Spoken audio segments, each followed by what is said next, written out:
তো জেলে মশাইরা যখন মাছ বিক্রি করে 2 হাতে মাছ ধরে না, কি ধরে কিনা বাবা? আচ্ছা, তো যে 2 হাতে মাছ ধরে ওই হাতে টাকা গোনে না? পণ্ডিতের কথা কয় না কেন? আরে বাবা, এই জমকলেরা শোনেনি, এই তুমি পদে আছি, এগুলো জমকলেরা শোনি। এই আপনার সামনে যত হাসুকা যত ভালো কথা বলুক, ফাঁকে নিয়ে ছাড়ে না, বুঝলেন? তাই এইবার শুনেন ভালো কইরা। তাইলে বলুন, মাছের টাকা কি মাছ ধরে টাকা গোনে কিনা? আচ্ছা, কসাইরা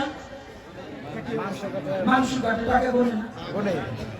আচ্ছা, যদি গোনে, আপনাদের কাছে আমার প্রসঙ্গ, এই গোসাই তো কিংবা এই বৈষ্ণব এই সাধু তো এই প্রসাদ আমার একটা জানবার অভিপ্রায়।